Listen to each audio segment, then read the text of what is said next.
limitations of statistics discuss பண்ண போகிறோம். Whatever may be the things, functions, there should be some limitations. குறைகள் எல்லாத்துலேயுமே இருக்க தான் செய்யும். இங்கே ஸ்டாட்டிஸ்டிக்ஸில் என்னெல்லாம் இருக்குன்னு பார்க்கலாம். Statistics with all its wide application in every sphere of human activity has its own limitations. மேலே அதோட இம்பார்ட்டன்ஸ் அதோட ஸ்கோப் பார்த்துருந்தாலே எப்படி எல்லா டிபார்ட்மெண்ட்லேயும் ஸ்டாட்டிஸ்டிக்ஸ் வந்து ப்ளே அ வெரி இம்பார்ட்டன்ட் ரோல்னு சொல்லி பார்த்துருந்தேன். Even though it has some critics limitations என்னென்னு பார்க்கலாம். Statistics is not suitable to the study of qualitative phenomena. Quantitative datas மட்டும்தான் இருக்குமே இல்லையா, குவாலிட்டேட்டிவ்க்கு சூட்டபிள் ஆகாது. Since statistics is basically a science and deals with a set of numerical data. Numerical டேட்டாவும் சயின்ஸாகவும் இருக்கிறதுனால இது குவாலிட்டேட்டிவ்க்கு அக்யூரேட்டாக ஆகாது. It is applicable to the study of quantitative மெஷர்மெண்ட்டுக்கு மட்டும்தான் செட் ஆகும். As a matter of fact the qualitative aspects like empowerment, இதெல்லாம் நம்பரில் சொல்ல முடியுமா? லீடர்ஷிப், அவன் எத்தனை நம்பர் லீடராக இருக்கான்னு சொல்ல முடியாது. ஹானஸ்டி, பாவர்ட்டி, இன்டெலிஜென்ஸ் எக்ஸட்ரா, இந்த மாதிரி குவாலிட்டேட்டிவ் ஆஸ்பெக்ட்ஸை குவான்டிடேட்டிவில் எக்ஸ்பிரஸ் பண்ண முடியாது. cannot be expressed in numerically and statistical analysis cannot be directly applied on these qualitative phenomena, so that it is only applicable for quantitative directly, not a qualitative phenomena. அது ஒரு குறையாக சொல்கிறாங்க. And statistical laws are not exact. ஏன்னா ஆவரேஜ்னு தான் சொல்லியிருக்காங்க, அதனால எக்ஸாக்டாக இருக்கிறதோட ரிசல்ட்டுன்னு சொல்லியிருக்காங்க, குறை சொல்லியிருக்காங்க. It is well known that mathematical and physical science or exact. 2 + 2 = 4ன்றது எல்லாருக்குமே தெரியும். சயின்ஸில் அந்த வாட்டருக்கு CO2 அதை மிக்ஸ் பண்ணோன்னா வாட்டர் கிடைக்கின்றது எல்லாருக்குமே தெரியும், அது வந்து accurate. But in statistical laws are not exact and statistical laws are only approximations. இவ்வளோ இருக்கும், ஆவரேஜாக இவ்வளோ இருக்கும், அப்படி தான் சொல்ல முடியுமோ இல்லையே, எக்ஸாக்டாக சொல்ல முடியாது. லைக் மேத்தமெட்டிக்கல் அண்ட் சயின்ஸ் மாதிரி. Statistical conclusions are not universally true. World லெவலில் எல்லாருமே அதை என்ன செஞ்சோன்னா அக்செப்ட் பண்ண மாட்டாங்க. They are true only on an average.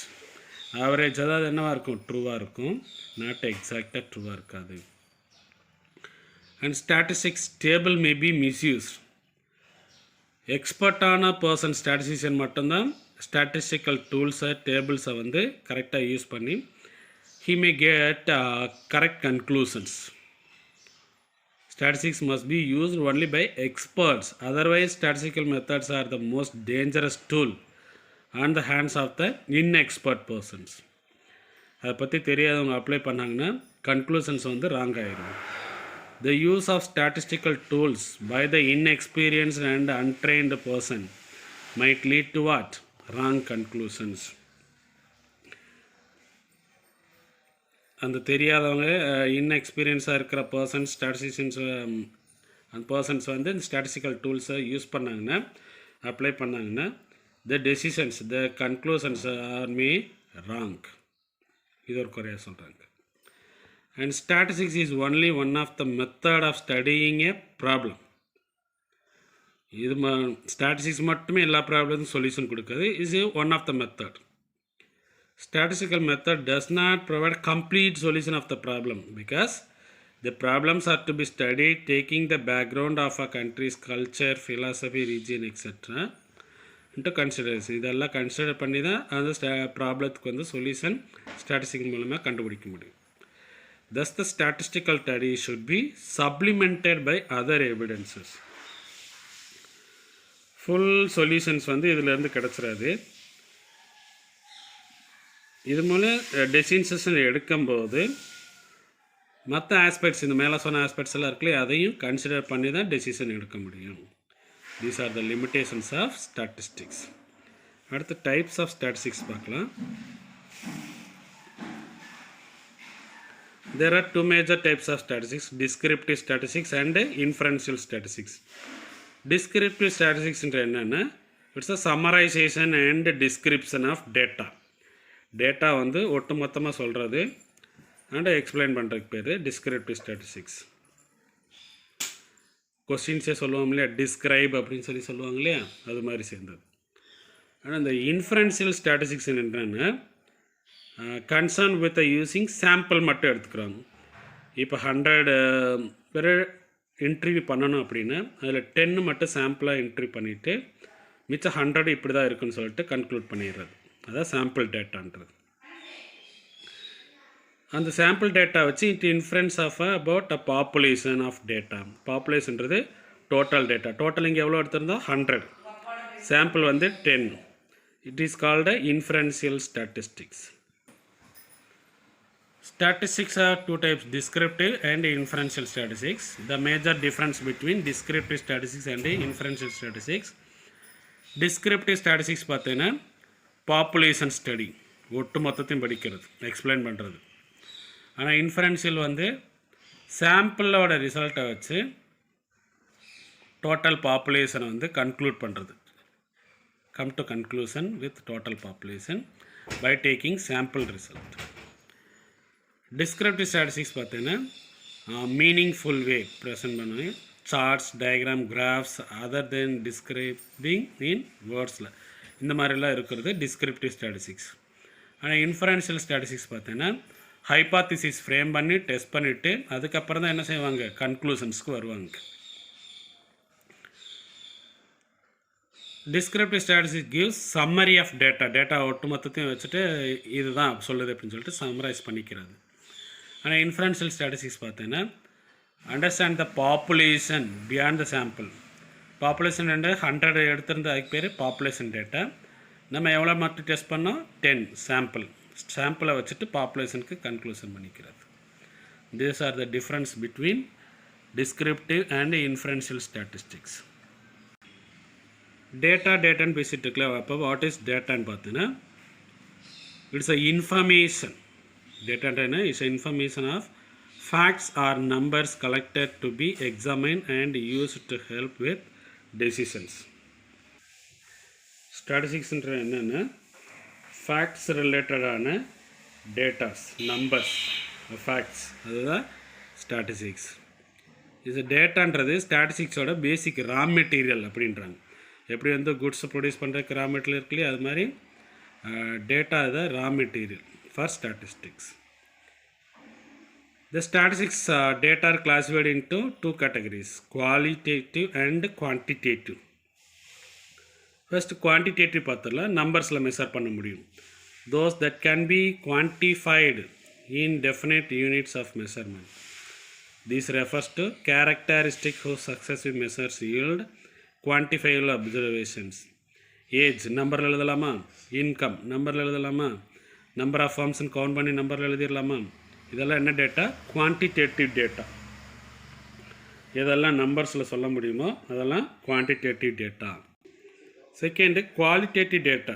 நம்பரில் சொல்ல முடியாமல் சப்ஜெக்டாக ஆப்ஜெக்டாக இருக்கு இல்லையா, கேரக்டர்ஸாக இருக்கு இல்லையா, அதுக்கு பேர் தான் qualitative data. A characteristic is qualitative in nature when its observations are defined and noted in terms of. A characteristic is a qualitative in nature when its observations are defined and noted in terms of the presence or absence of a certain attribute in discrete numbers. என்ன சொல்கிறாங்கன்னா சில characters வந்து அவைலபிளாக இருக்கா இல்லையா அப்படின்ற மட்டும்தான் சொல்ல முடியும். Example gender, community, male or female, community படி பார்க்கலாம். அடுத்து சிலதை வந்து ஆர்டராக சொல்கிறது, ஹானஸ்டி, இதெல்லாம் என்ன செய்ய முடியும்னா கேரக்டராக தான் சொல்ல முடியும். எஸ் ஆர் நோ அப்படின்னு தான் சொல்ல முடியும். These data are further classified as nominal or ranked data. அப்போ நாமினல் டேட்டான்னு என்னென்னு பார்த்தீங்கன்னா there are outcome of classification into 2 or more categories of items. இப்போ கம்யூனிட்டி எடுத்துகிட்டேன்னா என்னென்ன இருக்குது, ரிலீஜன் எடுத்துகிட்டேன்னா ஹிந்து, கிறிஸ்டியன், அந்த இஸ்லாம் அந்த மாதிரிலாம் இருக்கு இல்லையா. அப்போ ஒவ்வொன்றுக்கும் ஒவ்வொரு நம்பர் கொடுத்துருப்பாங்க. இப்போ இஸ்லாம் சொல்கிறாங்கன்னா 3 அப்படின்ற மாதிரி வரும். அதை வச்சு என்ன செய்வாங்கன்னா டேட்டாவை எடுத்து அனலைஸ் பண்ணுவாங்க. இதுதான் nominal data. The items are units comprising a sample or population according to some quality characteristic. Classification of students according to their sex, male or female சொல்லிட்டு ஸ்டூடெண்ட்ஸ் கிளாஸிஃபை பண்ணுறோம் இல்லையா அது. Workers skilled semi skilled unskilled சொல்லிட்டு classify பண்ணலாம். இதுக்கெல்லாம் numbers கொடுப்பாங்க according to their level of education. பார்த்தீங்கன்னா matriculation, middle school, high school, whether he educated or not, higher secondary, UG, PG, research அது மாதிரி கிளாஸிஃபை பண்ணலாம். அடுத்து ரேங்க் டேட்டா பார்த்தீங்கன்னா அந்த other hand are the result of assigning ranks to specify order in terms of the integers 1 to 3 கூட சொல்லணும் இல்லையா, டில் n வரையும் கொடுக்கலாம். The ranks may be assign according to the level of performance. இப்போ டெஸ்ட்டெல்லாம் வச்சாங்கன்னா ஃபஸ்ட் ரேங்க் செகண்ட் ரேங்க் அந்த மாதிரி கொடுக்குறாங்களே அது. கண்டஸ்டன்ட், காம்படிஷன், இன்டர்வியூ, ஸோ எல்லாத்துலேயுமே என்ன செய்வாங்க, ஃபஸ்ட் ப்ளேஸ் செகண்ட் ப்ளேஸ்ன்னு சொல்லிட்டு அலாட் பண்ணுவாங்க. அதுதான் இந்த ரேங்க் டேட்டான்றது. The candidates appearing on interview for example may assign a rank in integers ranging from 1 to n depending on their performance in the interview. அவங்களோட பர்ஃபார்மன்ஸை வச்சு ரேங்க் கொடுக்குறது. அடுத்து sources of collection of data. Secondary data primary டேட்டான்னு சொல்லுவோம் இல்லையா, அதுதான். Primary டேட்டான்றது என்னென்னா those datas which do not already exist in any form, எங்கேயுமே அந்த டேட்டா இருக்காது. Have to be collected for the first time from the primary source. யார்கிட்ட என்ட்ரி பண்ணுறோமோ அதுக்கு பேர் தான் என்னது ப்ரைமரி டேட்டா. இப்போ வந்து இன்கம் ஸ்டேட்டஸ் ஒரு பர்டிகுலர் இண்டஸ்ட்ரியில் ஒர்க் பண்ணுற ஒர்க்கர்ஸோட இன்கம் ஸ்டேட்டஸ் கலெக்ட் பண்ணுறோன்னா, இப்போ அவங்ககிட்ட போய் ஒரு 10 பேர்ட்டையும் நீங்கள் 100 பேர்கிட்ட 50 பேர்ட்டுன்னு சொல்லிட்டு சாம்பிள் எடுத்து கலெக்ட் பண்ணலாம். ஃபஸ்ட் டைம் அவங்ககிட்ட கலெக்ட் பண்ணுறதுனால அது என்ன data, primary data. By their very nature these datas are fresh and first time collected covering the whole population or sample drawn from it. ஒரு 50 பேர்கிட்ட சாம்பிள் எடுத்தோன்னா அந்த இண்டஸ்ட்ரியில் 500 பேர் ஒர்க் பண்ணுறாங்கன்னா 500 பேருக்குமான இன்கம் ஸ்டேட்டஸ் அதிலேருந்து டிரைவ் பண்ணிக்கலாம். அதான் சாம்பிள். அடுத்து செகண்டரி டேட்டா பார்த்தோன்னா already exist in some form. It may be published or அன்பப்ளிஷ்டாக இருக்கும். Identifiable secondary source. They are generally available from publish source though not necessarily in the form of actually require.